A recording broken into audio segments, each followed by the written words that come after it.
चलिए तो आज का टॉपिक शुरू करते हैं। आज हम पढ़ने वाले हैं वर्ण विक्षेपण के बारे में। देखते हैं वर्ण विक्षेपण क्या होता है। वर्ण विक्षेपण, वर्ण विक्षेपण, ठीक है। वर्ण विक्षेपण का मतलब क्या होता है? तो वर्ण का मतलब होता है यहाँ पर रंग हो जाएगा, और विक्षेपण का मतलब होता है टूटना, ठीक है, टूटना।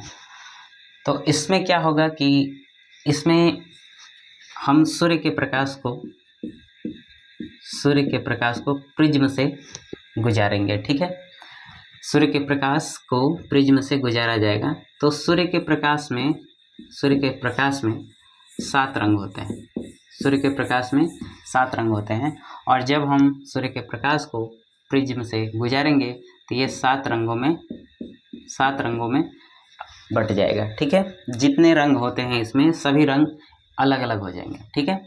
कैसे? जब प्रिज्म से गुजारा जाएगा तो इसको, ठीक है।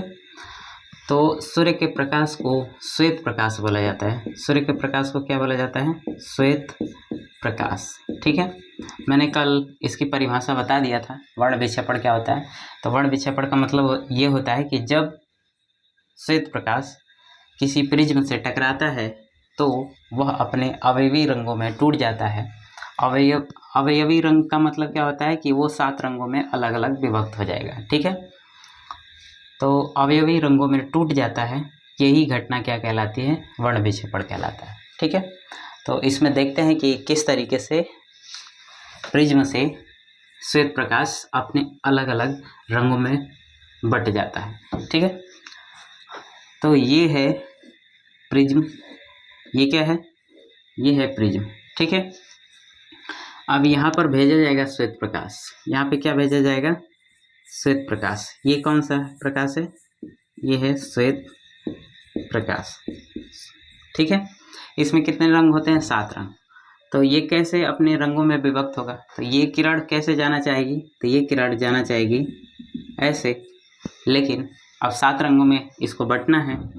तो ये इस तरीके से 1 2 3 4 5 6 और ये 7, ठीक है। इस प्रकार से 7 रंगों में अलग अलग बट जाएगा। अब ये किरण इधर मुड़ जाएगी, ये किरण ऐसे मुड़ जाएगी, ये ऐसे मुड़ेगी, और ये ऐसे मुड़ेगी, ये ऐसे मुड़ेगी, और ये ऐसे मुड़ेगी, ठीक है। तो ये 7 रंगों में बट जाएगा अलग अलग, ठीक है। अब ये कौन कौन से 7 रंग होते हैं इसको देख लेते हैं। तो पहला होता है, ठीक है, पहला होता है वायलेट, दूसरा होता है इंडिगो, और तीसरा होता है ब्लू, और तीसरा होता है चौथा होता है ग्रीन, उसके बाद से येलो, उसके बाद से ऑरेंज, और लास्ट में रेड, ठीक है। इसको हम विबग्योर से समझ सकते हैं, विबग्योर से, ठीक है, विबग्योर। इसका क्या मतलब होता है? इसका मतलब होता है वायलेट, ठीक है, इसका मतलब होता है वायलेट। और ये है, यहाँ पे मैं दिखा दे रहा हूँ, ये कौन सा रंग है? वायलेट है, ठीक है। और ये है इंडिगो, ये कौन सा रंग है?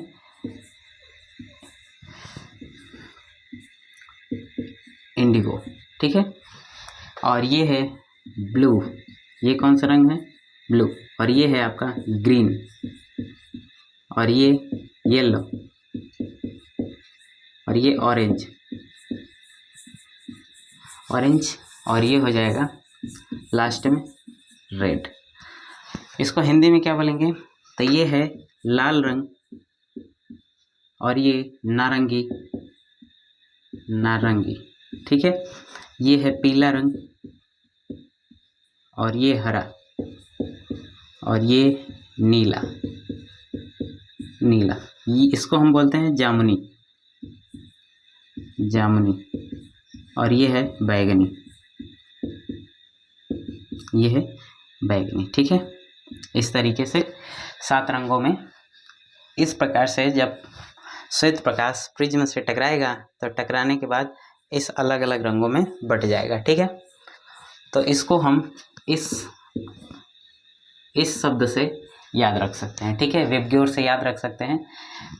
इसका मतलब वायलेट, ये इंडिगो, ये ब्लू, ये ग्रीन, येलो, ऑरेंज और ये रेड मैंने यहाँ पे लिख दिया है। ठीक है, तो ये जो घटना हो रही है, प्रकाश, श्वेत प्रकाश अपने अवयवी रंगों में टूट रहा है, तो इसी को बोलेंगे वर्ण विक्षेपण। ठीक है, मैंने इसकी परिभाषा कल बता दिया था।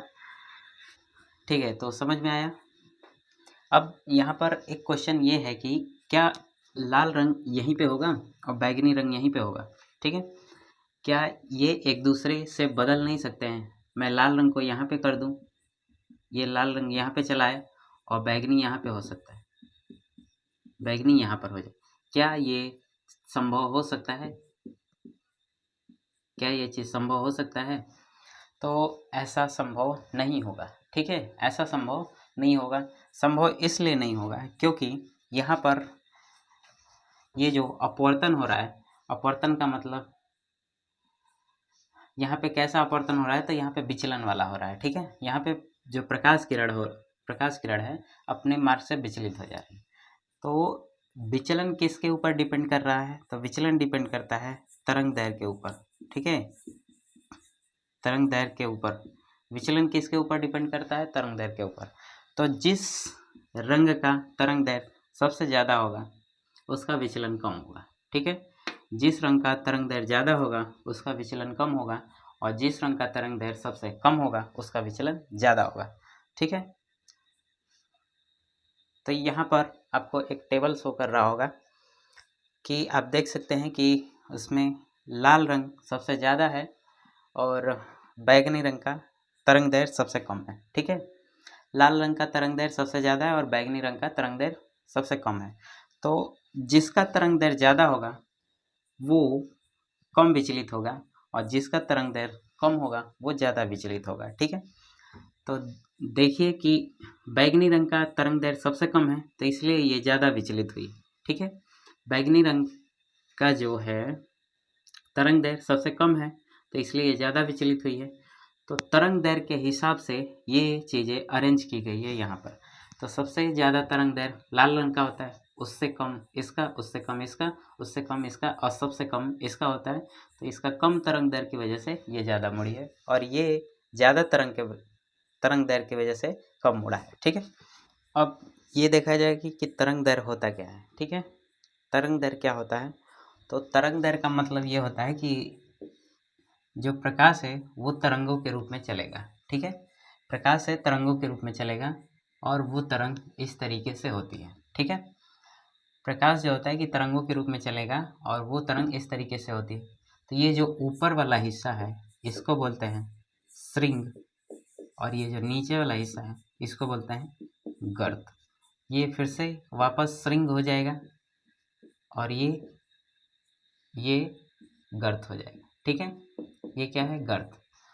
तो एक श्रृंग और एक गर्त की लंबाई, एक श्रृंग और एक गर्त की लंबाई, श्रृंग कहाँ से यहाँ तक एक श्रृंग हो जाएगा, उसके बाद से यहाँ तक गर्त हो जाएगा। ठीक है, तो एक श्रृंग और एक गर्त की लंबाई को हम तरंग दैर्घ्य बोलते हैं और इसको लैम्डा से दिखाते हैं। ठीक है, इसको अंग्रेजी में वेवलेंथ बोला जाएगा। ठीक है, वेवलेंथ।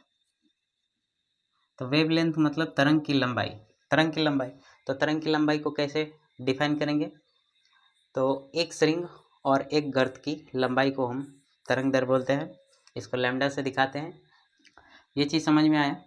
तो जिस रंग का तरंग दैर्घ्य सबसे ज़्यादा होगा उसका देख सकते हैं कि विचलन कम होगा। ठीक है, जिस रंग का तरंग दैर्घ्य सबसे ज़्यादा होगा उसका विचलन कम होगा। तो विचलन के हिसाब से ये यहाँ पर लाल रंग होगा और यहाँ पे बैगनी रंग होगा। ठीक है, अब आगे देखते हैं अगला टॉपिक क्या है हमारा। अगला टॉपिक है प्रकीर्णन।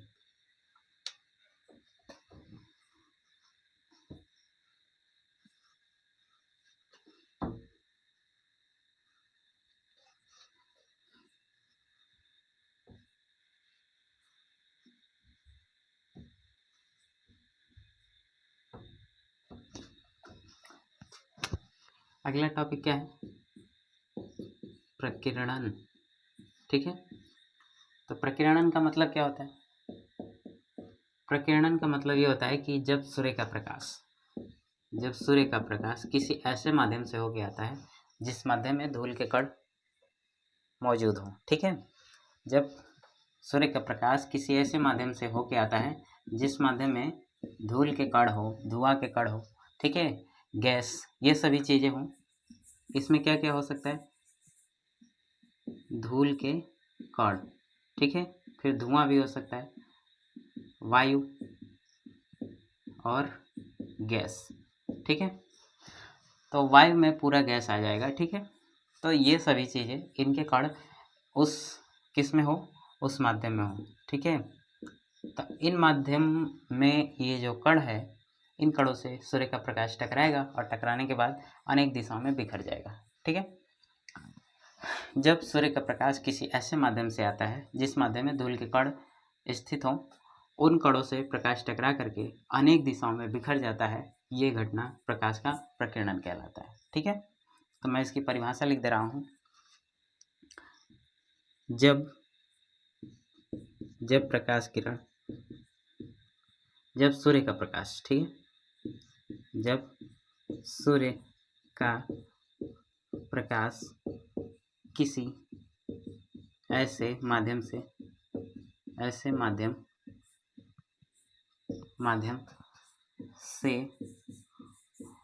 होकर आता है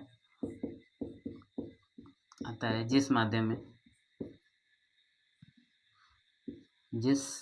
में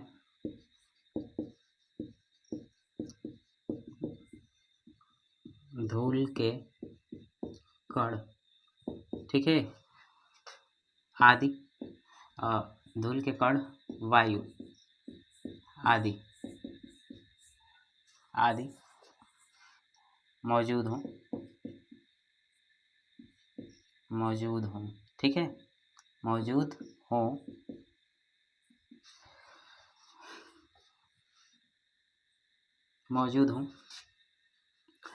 प्रकाश उन कणों से टकराकर अनेक दिशाओं में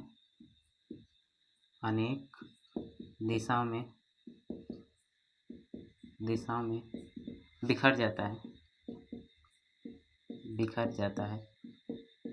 यह घटना प्रकाश का प्रकीर्णन कहलाता है। प्रकीर्णन कहलाता है। ठीक है, तो ये चीज़ समझ में आया। प्रकाश, जब सूर्य का प्रकाश किसी ऐसे माध्यम से होकर आएगा जिस माध्यम में यह सभी चीज़ें मौजूद हों, तो उनके कणों से प्रकाश टकराएगा और टकराने के बाद अनेक दिशाओं में बिखर जाएगा, और बिखरने की यही घटना क्या कहलाएगी? प्रकाश का प्रकीर्णन। ठीक है, तो प्रकीर्णन समझ में आया क्या होता है? ठीक है, अब अगला टॉपिक है कि रेले का प्रमेय देखते हैं। ठीक है, इसी में देख लेते हैं रेले का प्रमेय। रेले एक साइंटिस्ट थे जिन्होंने अपना एक नियम दिया। नियम क्या दिया कि ये जो प्रकीर्णन है तरंग दैर्घ्य के चतुर्थघात के व्युत्क्रमानुपाती होता है। ठीक है, तो इनके अनुसार जो प्रकीर्णन होता है,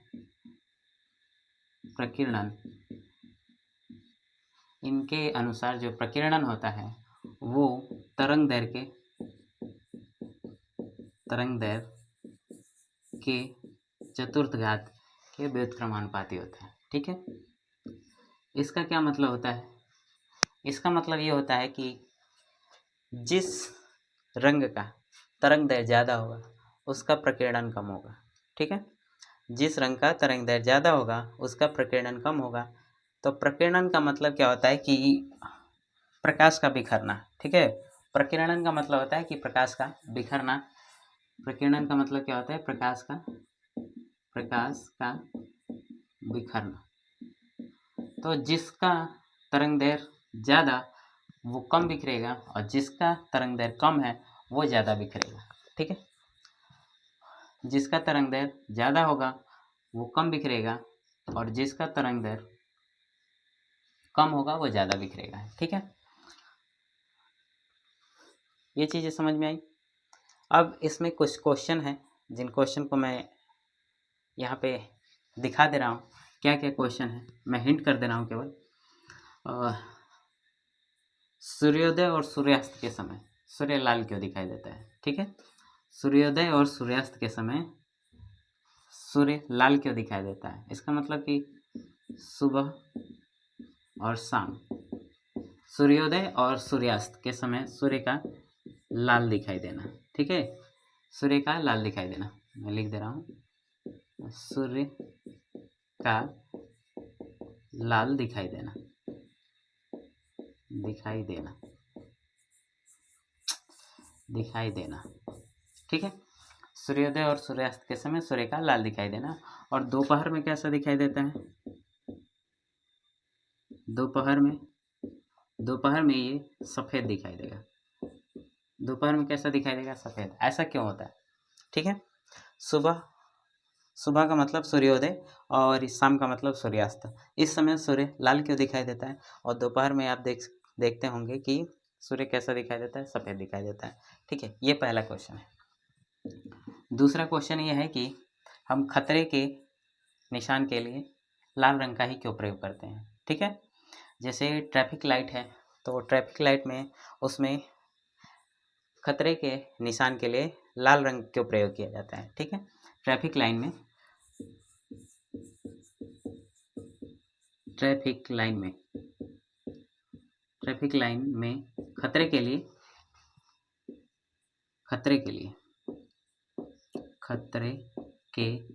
लिए लाल रंग, ठीक है, खतरे के लिए लाल रंग क्यों प्रयोग किया जाता है? ट्रैफिक लाइट है, ठीक है, ट्रैफिक लाइट में खतरे के लिए लाल रंग का क्यों प्रयोग करते हैं? ठीक है, उसके बाद से अगला क्वेश्चन, मैं इसको मिटा दे रहा हूँ, इसकी कोई ज़रूरत नहीं है, आप लिख लिए होंगे।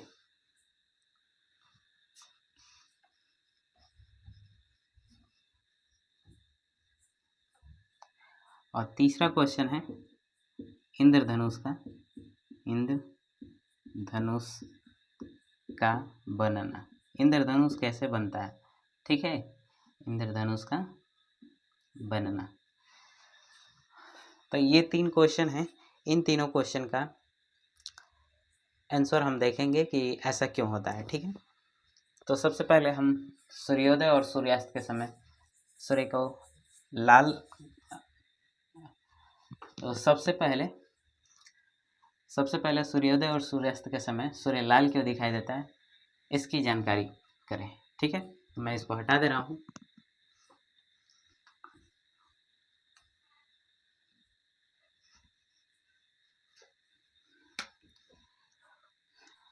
ये मान लेते हैं कि ये क्या है? पृथ्वी का कर्वेचर है। ये क्या है? पृथ्वी। ठीक है, ये क्या है? पृथ्वी। और एक यहाँ पर हम ऑब्जर्वर रख लेते हैं, प्रेक्षक। ठीक है, ये क्या है? प्रेक्षक है जो कि देखेगा घटनाओं को। ठीक है, तो घटनाओं को देखने का मतलब ये है कि यहाँ से अगर देखा जाए तो ये है सुबह का मतलब सूर्योदय। ठीक है, और इधर हो सकता है सूर्यास्त। ठीक है, इधर क्या हो सकता है? सूर्यास्त, सनसेट। और ये है दोपहर। ये क्या है? दोपहर। तो ये दोपहर का सूर्य है और ये सूर्योदय का सूर्य है और ये सूर्यास्त का। इधर भी लाल दिखाई देगा और इधर भी लाल दिखाई देगा। ऐसा क्यों? ठीक है, तो इसको चेक करते हैं। यहाँ पर आप देख सकते हैं कि यहाँ पर क्या है? यहाँ से यहाँ तक की अगर दूरी देखी जाए और यहाँ से यहाँ तक की दूरी देखी जाए, ठीक है, और यहाँ से यहाँ तक की दूरी देखी जाए, तो सूर्योदय और सूर्यास्त वाली दूरियाँ ज़्यादा हैं। ये दूरी ज़्यादा है और ये वाली दूरी ज़्यादा है। तो रेले ने अपना प्रमेय क्या बताया कि अगर जिस भी रंग का तरंगदैर्घ्य ज़्यादा होगा वो कम, उसका प्रकीर्णन कम होगा। ठीक है, उसका प्रकीर्णन कम होगा, इसका कहने का मतलब है कि वो कम बिखरेगा। ठीक है, तो जिसका तरंगदैर्घ्य ज़्यादा वो कम बिखरेगा, जिसका तरंगदैर्घ्य ज़्यादा वो कम बिखरेगा। तो कहने का मतलब ये है कि प्रकाश जब यहाँ से यहाँ तक चल के आ रहा है तो आप देख सकते हैं कि श्वेत प्रकाश में कितने रंग होते हैं, श्वेत प्रकाश, ठीक है, श्वेत प्रकाश में कितने रंग होते हैं, 7 रंग होते हैं, 7 रंग, ठीक है। 7 रंग कौन कौन से हैं, तो ये है, इस तरीके से आप समझ सकते हैं वेब की ओर से, ठीक है। ये क्या है, बैगनी, ये जामुनी, ये क्या है, बैगनी, ये जामुनी, और ये है नीला, ये हरा है, और ये पीला, और ये नारंगी, और ये लाल, ठीक है। तो इस तरीके से तो आप देख सकते हैं यहाँ पर कि लाल रंग का तरंग दैर्घ्य सबसे ज़्यादा होता है, लाल रंग का तरंग दैर्घ्य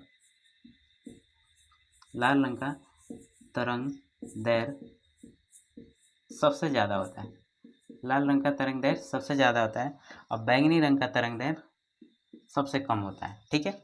बैंगनी रंग का तरंग दैर्घ्य सबसे कम होता है और लाल रंग का तरंग दैर्घ्य सबसे ज़्यादा होता है। तो तरंग दैर्घ्य ज़्यादा होने का मतलब ये है कि जिसका तरंग दैर्घ्य ज़्यादा वो कम बिखरेगा। तो इसका तरंग दैर्घ्य कम है तो ये तुरंत बिखर जाएगा, ठीक है। क्या होगा, तुरंत बिखर जाएगा, और ये कम बिखरेगा, ठीक है। ये क्या होगा, कम बिखरेगा। ये लाल रंग कम बिखरेगा और ये तुरंत बिखर जाएगा, और ये बचे जो रंग हैं इनके हिसाब से कहने का मतलब ये है कि यही सबसे कम बिखरेगा, ठीक है। तो जो सबसे कम बिखरेगा यानी कि वही सबसे कम, यहाँ से कौन सा प्रकाश सातों के साथ एक साथ चल दिए, यहाँ से कितने प्रकाश चले हैं, 7, ठीक है। यहाँ से कितना प्रकाश चला है, पृथ्वी पर 7 प्रकाश चला है, ठीक है, 7 रंग की प्रकाश किरण चली है। अब यहाँ तक ये किरणें बिखर जाएंगी, बिखर के ख़त्म हो जाएंगे, ठीक है। तो कहने का मतलब ये है कि यहाँ से यहाँ तक इन किरणों का तरंग दैर्घ्य कम होता है तो ये तुरंत बिखर जाएंगी, बिखराव ज़्यादा होगा। तो बचा कौन, लाल रंग बचा, ठीक है। कौन बचा, लाल रंग। तो जो यहाँ से बच के आएगा वही तो दिखेगा, जो यहाँ से बच के आएगा वही तो दिखेगा। तो यहाँ से कौन सा बच के आया है, तो यहाँ से बच के आया है लाल रंग, ठीक है।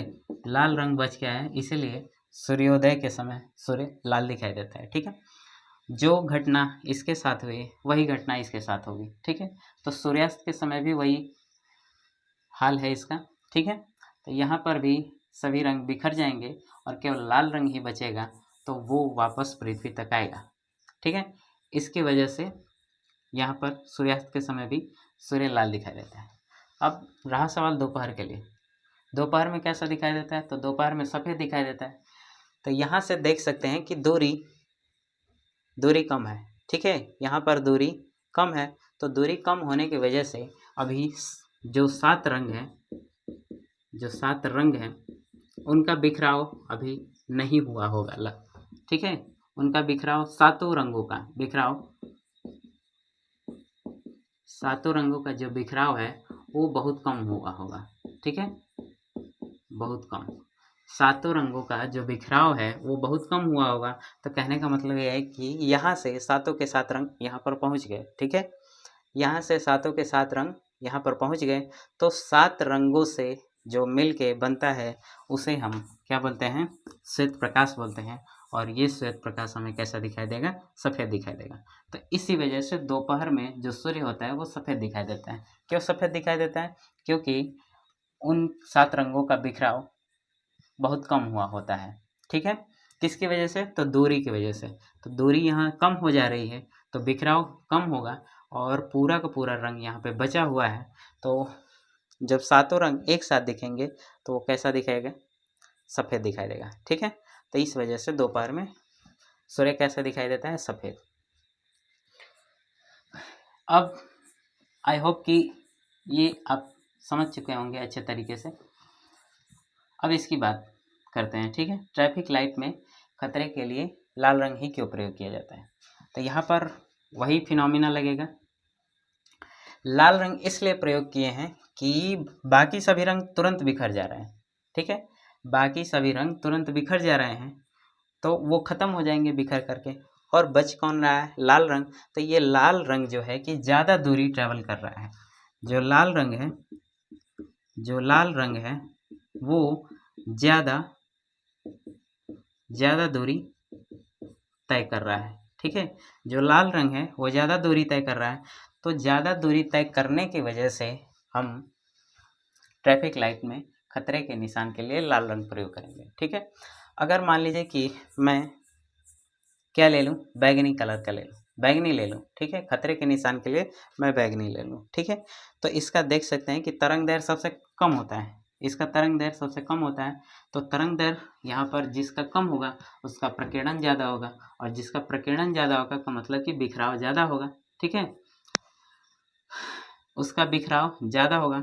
तो ये मान लेते हैं कि ये ट्रैफिक लाइट है, ठीक है, ये ट्रैफिक लाइट है और ये है बैगनी रंग, ठीक है। हमने लाल रंग प्रयोग नहीं किया है, यहाँ पर क्या प्रयोग करेंगे, बैगनी रंग, ठीक है। और ये किसके लिए प्रयोग किया जा रहा है, खतरे के लिए, खतरे के लिए, ठीक है, ये किसके लिए प्रयोग किया जा रहा है, खतरे के लिए। तो अगर बाय द वे हम बैगनी रंग खतरे के लिए प्रयोग करें तो ये तो इसका बिखराव तुरंत हो जाएगा, तो ये ज़्यादा दूरी ट्रैवल नहीं करेगा, तो हमें इसको रखना कोई फ़ायदा नहीं होगा। और ट्रेन मान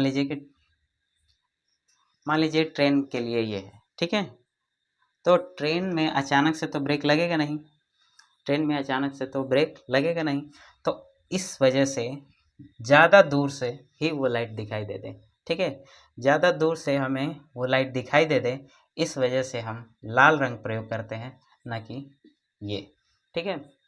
तो लाल रंग ज़्यादा दूरी तय करेगा, तो ज़्यादा दूरी तय करने की वजह से हम खतरे के निशान के लिए हम लाल रंग ही प्रयोग करेंगे, ठीक है, समझ में आया। अब इंद्रधनुष के बारे में देखते हैं कि इंद्रधनुष कैसे बनता है, ठीक है। तो इंद्रधनुष बनने के लिए इसमें दो घटनाएं होती हैं, ठीक है, इंद्रधनुष बनने के लिए इसमें दो घटनाएं होती हैं। तो कौन कौन सी घटनाएं हैं मैं दिखा दे रहा हूँ।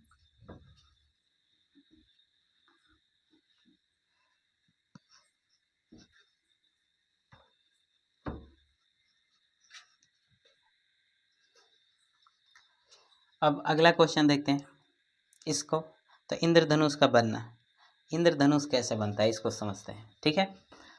तो इंद्रधनुष का बनना, इंद्रधनुष कैसे बनता है, तो इसमें कौन सी घटना होती है, तो इसमें घटना होती है वर्ण विक्षेपण की, वर्ण विक्षेपण, ठीक है, वर्ण विक्षेपण की घटना होती है। और एक और घटना होती है, ये होती है पूर्ण आंतरिक परावर्तन, ठीक है, पूर्ण आंतरिक परावर्तन। पूर्ण आंतरिक परावर्तन का मतलब ये होता है कि आपने अपवर्तन पढ़ा होगा, तो इसके बारे में पहले समझ लेते हैं पूर्ण आंतरिक परावर्तन क्या होता है, ठीक है। तो पूर्ण आंतरिक परावर्तन का मतलब ये होता है कि पहली बात की जो प्रकाश है सघन से विरल में जाएगा, प्रकाश कहाँ से जाएगा, सघन से विरल में जाएगा, प्रकाश सघन से विरल में जाएगा, ये हमारा अविलंब है, ये अविलंब है, ठीक है।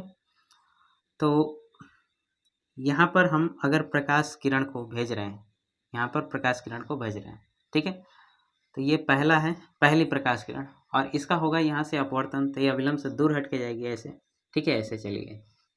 उसके बाद से अगर दूसरी प्रकाश किरण भेजे यहाँ से, तो ये कैसे जाएगी, ये ऐसे निकल जाएगी, माध्यम का जो पृथक्कारी तल है उसके अनुदिश निकल जाएगी, ठीक है।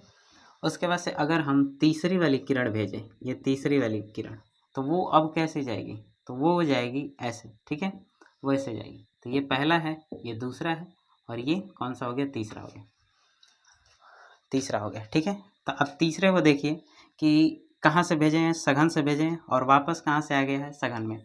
तो जिस माध्यम से जाता है अगर उसी माध्यम में वापस चला आता है तो इस घटना को क्या बोला जाएगा, इस घटना को परावर्तन बोला जाएगा। क्या बोला जाएगा, परावर्तन। परावर्तन की परिभाषा क्या है, यदि कोई प्रकाश किरण किसी चमकदार तल से टकराती है तो वह उसी माध्यम में वापस चली जाती है। तो किस माध्यम से गई थी? सघन से, और वापस किस माध्यम में आ गई? सघन में ही। तो इस घटना को क्या बोला जाएगा? परावर्तन। अब ये जो घटना हो रही है इस सघन और विरल के साथ कि प्रकाश किरण वापस सघन में आ जा रही है, तो इस घटना को हम बोलते हैं पूर्ण आंतरिक परावर्तन। ठीक है, इस घटना को क्या बोला जाएगा? इस घटना को पूर्ण आंतरिक परावर्तन। ठीक है, पूर्ण आंतरिक परावर्तन। ठीक, यहाँ पर मैं एक और बात बताना चाहूँगा। ठीक है, ये दूसरी किरण जो देख रहे हैं, ये दूसरी किरण, ठीक है, तो दूसरी किरण में यहाँ पर अपवर्तन हुआ है, और अपवर्तन का कैसे हुआ है? तो पृथक्कारी जो तल है उसी के अनुदिश चला गया है। ठीक है, तो यहाँ पर जो एंगल है, अभिलंब के साथ एंगल बनाएंगे। ठीक है, तो यहाँ पर एंगल आई है और अपवर्तन कोण का मान 90 डिग्री हो रहा है। यहाँ पे अपवर्तन कोण का मान 90 डिग्री हो रहा है। तो जब अपवर्तन कोण का मान 90 डिग्री हो तो इस वाली घटना को क्या बोला जाएगा? इस वाली घटना को बोला जाएगा क्रांतिक कोण। ठीक है, इस वाली घटना को क्या बोला जाएगा? क्रांतिक कोण। क्रांतिक कोण किसे बोलेंगे? तो जब अपवर्तन कोण का मान 90 डिग्री हो, तो इस घटना को हम क्रांतिक कोण बोलते हैं। ठीक है, ये आपतन कोण है और ये अपवर्तन कोण। तो जब अपवर्तन कोण का मान, क्रांतिक कोण कब होगा? जब r इजकल टू 90 डिग्री। ठीक है, r इजकल टू 90 डिग्री, तो हम क्रांतिक कोण बोलेंगे। पूर्ण आंतरिक परावर्तन क्या है? तो पूर्ण आंतरिक परावर्तन का मतलब होता है कि जब r की वैल्यू 90 डिग्री से ज़्यादा हो, जब r की वैल्यू 90 डिग्री से ज़्यादा हो तो इसको हम बोलेंगे पूर्ण आंतरिक परावर्तन। कहने का मतलब ये है कि जब अपवर्तन कोण, ठीक है, अपवर्तन कोण क्रांतिक कोण से ज़्यादा हो, अपवर्तन कोण क्रांतिक कोण से 90 का हो रहा है तो क्रांतिक कोण बोल रहे हैं, तो जब 90 से ज़्यादा हो तो इस घटना को क्या बोला जाएगा? पूर्ण आंतरिक परावर्तन। ये बात समझ में आई आपको? अब हम इंद्रधनुष के बनने का प्रोसेस समझते हैं कि इंद्रधनुष बनता कैसे है। ठीक है, तो हमने इसमें क्या क्या जाना? तो जाना जब क्रांतिक कोण का मान, क्रांतिक कोण जाना। ठीक है, हमने इसमें क्या क्या जाना? तो हमने सबसे पहले जाना क्रांतिक कोण के बारे में। क्रांतिक कोण होता क्या है? तो जब अपवर्तन कोण का मान 90 डिग्री हो, तो इस घटना को हम क्रांतिक कोण बोलते हैं। अपवर्तन कोण का मान कितना है? 90 डिग्री, तो क्या बोला जा रहा है? क्रांतिक कोण। और दूसरा हमने क्या सीखा कि जब ये क्या है? क्रांतिक कोण है। ठीक है, तो जब अपवर्तन कोण का मान क्रांतिक कोण से ज़्यादा हो तो इस घटना को हम क्या बोलेंगे? पूर्ण आंतरिक परावर्तन। ठीक है, अब इंद्रधनुष के बारे में देखते हैं।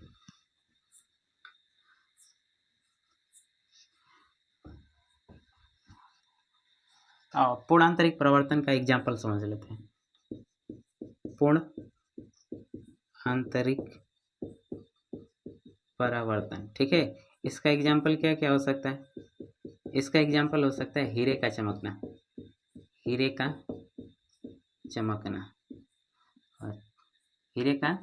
चमकना। ठीक है, और दूसरा क्या हो सकता है कि जैसे कोई कांच टूट जाता है, मान लेते हैं कि ये कांच है, ये बीच से टूट गया है, यहाँ से यहाँ तक टूट गया है, ये कांच है यहाँ से यहाँ तक, तो यहाँ पर आप देख सकते हैं कि यहाँ पर ये चमकदार दिखाई देगा। ठीक है, ये जहाँ से टूटा हुआ है वहाँ से चमकदार दिखाई देगा। ठीक है, तो कांच, टूटे हुए कांच का चमकदार दिखाई देना, टूटे हुए कांच का चमकदार दिखाई देना। तो ये सब किसकी वजह से हो रहा है? पूर्ण आंतरिक परावर्तन की वजह से हो रहा है। ठीक है, हीरा क्यों चमकता है? क्योंकि हीरा की जो संरचना होती है, वो ऐसे होती है। ठीक है, हीरा की जो संरचना होती है, अब इस संरचना की वजह से इसमें प्रकाश क्या होता है कि इसमें प्रकाश फंस जाता है।